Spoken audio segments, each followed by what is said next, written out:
I don't know if you guys said, well, no, Linda, we can't deal with racism in this panel today. I would understand that. But I do feel like that, of course, the chief can't get into that too much. When you're talking about police culture, why the police don't change, part of why they don't change is because they're fundamentally steeped in the racism of this country. They can't, it's hard to get out of it. How are they going to get out of that? Almost like they'd have to die and another generation would have to be born or something. I don't want to get dramatic. But do you think that there's a way that education comes into play here? Do we all need to have Black history required in the schools? I don't know, a race and gender course that everyone must take. I'm just no. I mean, I think Linda, no. I mean, I think and we could talk. I mean, I think what we should be talking about is reimagining, reimagining just public safety. And really at this moment, like Robin Kelly talks about audacious freedom dreams. Talk about, Audre Lorde, Barbara Smith, talk about Black feminism and intersectionality. I mean, we should be thinking. We talk about that. But we're talking about that now. But the positive is we're talking about it now in public on the global stage for the first time. You think about Juneteenth, you think about Frederick Douglass, what to the slave is the 4th of July. These conversations are Black studies and Black liberation conversations. So I think the problem is that you're not understanding that police are part of a systemic problem, right? So we need a lot less police. So the numbers of 800,000, we're talking about really getting rid of the police. That's what they're saying. It's not saying to give them more money for training or to reduce them by 10% or 20%. We're literally saying the police are connected to antebellum slavery, the racial caste system, convict leasing, Doug Blackman. So we're saying get rid and defund the police. And so it really, what's so great about the Black Lives Matter agenda and the Black women who've been the theoreticians and the grassroots organizers alongside of men, but Black women have been at the lead, is really understanding the systemic problem we have with white supremacy and the criminal justice system is that criminal justice is a gateway to panoramic systems of oppression connected to social welfare, housing, segregation, public schools, food injustice, mental health, all these things. So we need to defund the police. It's actually a very simple concept, and it works. So if you take the money that you're using to criminalize and incarcerate and murder Breonna Taylor, to murder George Floyd, to murder Corinne Gaines, to murder Sandra Bland, and instead you invest that in Black communities, and you don't have a gang, because that's what the police are, a gang that is enforcing gentrification, racial segregation. It's enforcing all these, the militarization of public spaces for private wealth. That's what the police, so there's no Black studies course that's gonna change that. We have to defund the police and reimagine public safety. I grew up in Southside Jamaica, Queens. We never called the cops. We realized growing up who the cops were. Not only were they not our friends, they were enemies. They hated Black people. They killed and murdered Black people in the 70s and 80s in New York City, where I grew up. Michael Griffin, Eleanor Bumpers, Yusef Hawkins, Amadou Diallo, Sean Bell, so many others, right? So we have to be savvy enough in this moment to not just listen to progressive, in quotes, police chiefs who are saying, nodding your head at everything that activists say. The whole police union, the whole thing needs to be completely transformed, right? And so they don't want to lose their social welfare that they've had since the last 52 years. It's since LBJ's omnibus crime bill in '68, the federal government got in the business. Elizabeth Hinton has the great book, From the War on Poverty to the War on Crime, that breaks it down.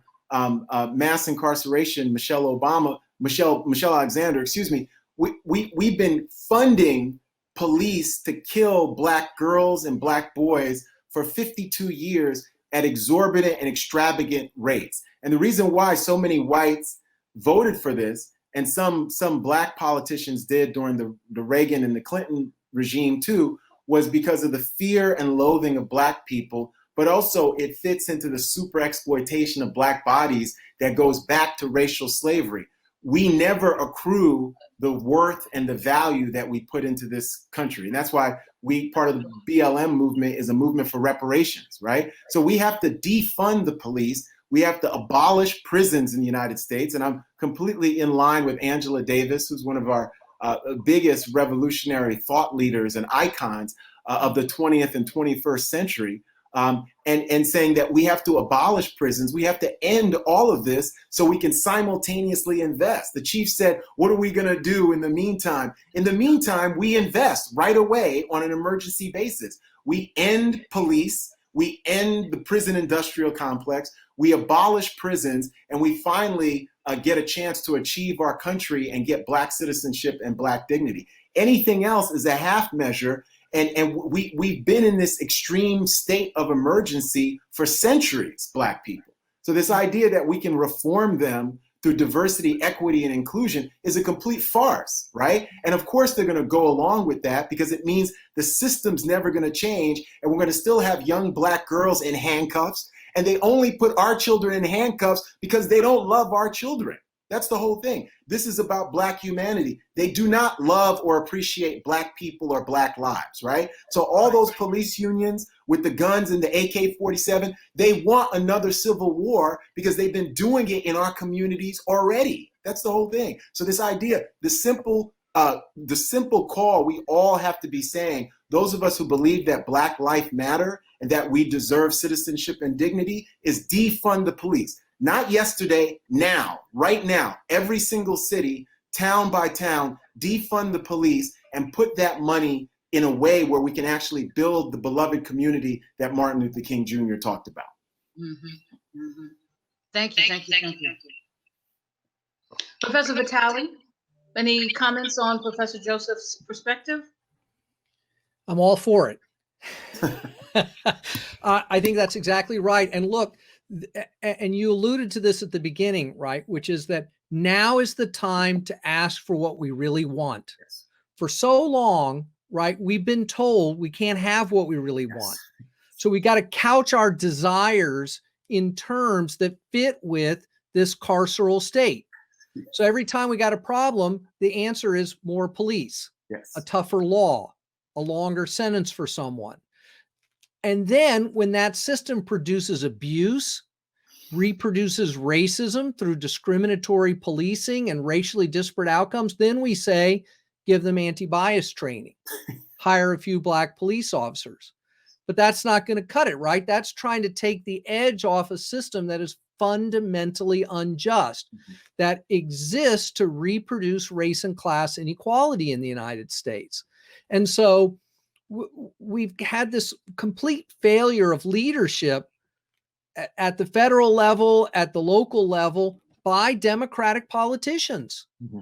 At the local level, we have these big city mayors who want to make their downtown real estate deals, who want to crank out gentrification, who want to subsidize that corporate headquarters and get those campaign contributions, right? Who keep using police to paper over the social problems that they are creating so that they can keep getting that big campaign money and have their fancy fundraisers. And at the federal level, we've got a complete crisis of imagination and political analysis, right? From the Congressional Black Caucus to Nancy Pelosi's office, they continue to talk about implicit bias training and a few oversight investigations and one or two little use of force tweaks, and completely ignore the fundamental issue here, which is quit using the police to solve the problems of Black and brown communities. And they continue to do that through Operation Relentless Pursuit. That is Trump's big tough on crime initiative. The Democratic Congress went right along with funding that, flooding 7 democratically run cities with more federal and local police to go after the gangbangers, right? The complete unwillingness to have a total rethink on our use of the criminal justice system to solve our problems. And that is going to, when we allow that system to keep operating, it not only steals money from communities that could be used in a better way, it reproduces an ideology, a worldview that says that the problems in our communities are about individual and group moral failure that will only respond to punitive interventions. And that is inherently a racist worldview. And yet our big city Democratic politicians are going along with this. So And I we would have say, to call that out too. no, I agree with you, Alex. I would say that it's bipartisan, because I would say It's bipartisan. Republicans. Absolutely. Yeah, it's Absolutely. We know Republicans the and Republicans Democrats. are doing it. Yeah, yeah, Yeah, but we I know the want you, Republicans are yeah, I doing want it. us to say it, because I completely agree that the Democrats are in complicity with this. Absolutely. That's right. But the Republicans are who the police unions and this whole militarization of the police, they really love that, and that the president has used the police as this law and order rhetoric going back to Nixon, this 52-year nightmare that we're in. But absolutely, the Democrats are complicit in there. Bill Clinton, Ronald Reagan, George H.W. Bush. Really, the only president that did try to bend the curve, and we can make the argument he didn't do it enough, was Barack Obama. And the Eric Holder, Loretta Lynch Justice Department tried to do. And I've written about this extensively, but certainly it's not the sea change that we need. But this has been bipartisan hatred and exploitation of Black people. And we have to call them out on this, because they've done it to Black babies, to our little girls, our little boys, our teens, our children, our men, our girls, our boys, our women, our elderly. So this is a complete catastrophe. And what I'm emboldened by is the millions of people who've been out in the streets saying that Black Lives Matter, the biggest protest movement in American history. And we should be thinking about audacious freedom dreams like Robin Kelly and so many others have taught us. And we should be thinking along the lines of Black women like Barbara Smith, people who are connected to the Combahee River Collective, who talked about reimagining American democracy, the entire world. Audre Lorde told us you can't dismantle the master's house using the master's tools. That's what's going to help us. That's what's going to potentially save us and allow us to rethink the status quo. We've got to be bold. We have to be courageous. And a lot of people who are going to claim to be our allies absolutely are not our allies. I was hoping to get Dominic in here too before you have to go. Dominic, do you have a thought on the ways in which the community and community groups can participate in this discussion? Well, there's a lot of talk around defunding of the police and police abolition, and I completely agree with these demands, but I don't think there's enough conversation happening around how can this demand truly be met, and I don't think that could happen. I don't think that can happen with relying on those who are currently in power. That's why I support the demand for community control of the police. I think that's the only mechanism through which we can achieve true police abolition. Community control of the police it's a demand for power.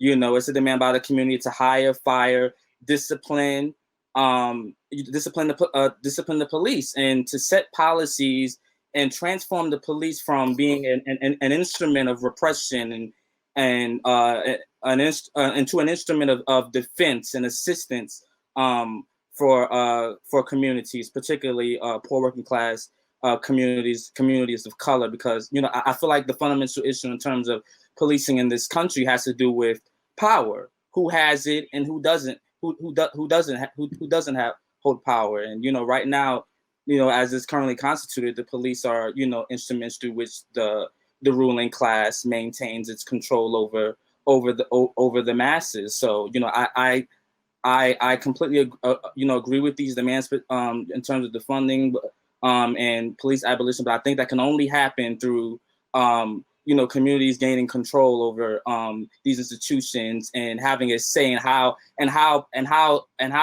their communities are how safety measures are met in their community. We can't rely on, and I'm not saying that's what folks about. We can't rely on those who are currently in power to do that. So that's all. That's what I have to add. So we're talking about, in effect, policies coming also from the bottom up. In other words, the community being those that set policies and ideas about how this is going to happen. Do you think community boards, I mean, how would they have to be constructed? Or are you talking about other community groups, not the kind of community groups and community boards that we have now? Are you asking me? Yes, I'm asking you. In terms of community organizing, what does that have to look like? What would we have to do? Well, I mean, I don't. I'm assuming you're kind of referring to the civilian complaint review boards. Yes. Do they work? Historically, no. Right.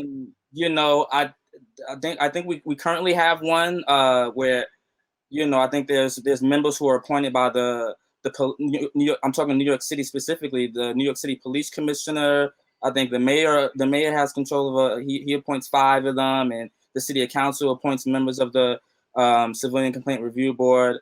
Yeah, I mean they've proven, you know, repeatedly they've proven toothless and unable to deal with, you know, police brutality and abuse of power. And at best, you know, they act as, you know, after the fact, you know, after an incident has happened, you know, they respond to that. So no, I don't feel like civilian complaint review boards are the mechanisms through which communities of working class communities of color can, you know, have a say or gain control over how their communities are policed. I think the only mechanism through which that can happen is through the demand for community control of the police, where they have the right to hire and fire. Yes, there's a board in which, right, that, you know, that involves communities, members from the community, and they're in charge of, you know, selecting. You know, it doesn't have to be basically a board in which, you know, the community can decide how does safety look, and, you know, how do we deal with, you know, the various contradictions of, you know, this system that we're living under in terms of, you know, violence and home. So, like, you know, how the community coming together and decide how do we, you know, how does safety look and defense look and assistance look in our community. Yeah, I think that can only happen through, you know, community control. You know, civilian. There has to be a higher level of accountability, and I think that level of accountability is through community control. Okay, all right, thank you. I agree with what Dominic is saying. I think that what we're talking about when we say defund the police, though, is going to be such a small police imprint that what the community is going to really mostly be in charge of is funds that will be there to disrupt violence, that will be there to ensure food security and food justice, that will be there to ensure that Black women are not victims of domestic violence and sexual assault, that provides a universal basic income for all Americans, that provides healthcare and mental health care for all Americans, that really promotes art and public spaces for leisure in Black communities, not just white, wealthy, suburban communities, and that policing-wise will look like the white suburbs. The reason why the white suburbs do not have a policing problem in the United States is because of white supremacy. It's not because white people are suddenly so good and more intelligent than Black people and care about their children more than Black people. It's because the white suburbs in the United States of America are predicated on the annihilation and the super exploitation of Black, racially segregated, economically impoverished ghettos. That's why. And the very fact that we have to explain this in 2020 shows you the depth and breadth of white supremacy and anti-Black racism. So we're living in a country that is still at war for its own soul. The North won the Civil War, but lost the peace.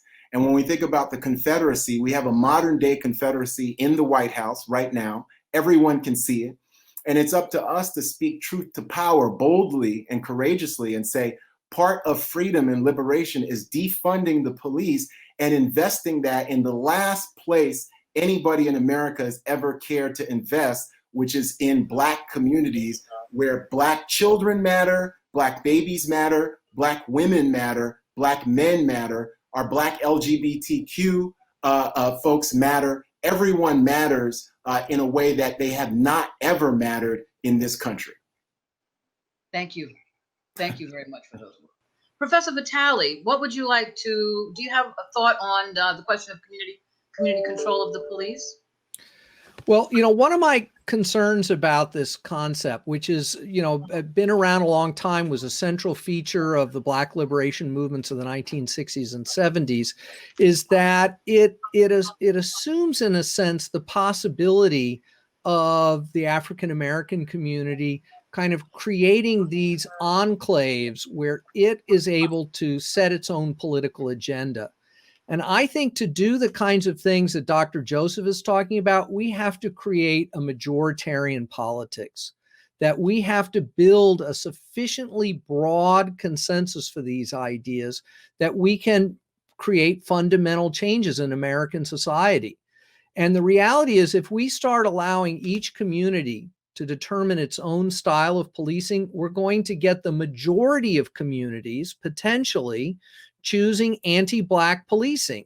And if you're a Black person who lives in a mostly white community, or has to work or pass through a mostly white community, policing would actually get worse, I think, in the United States, not better.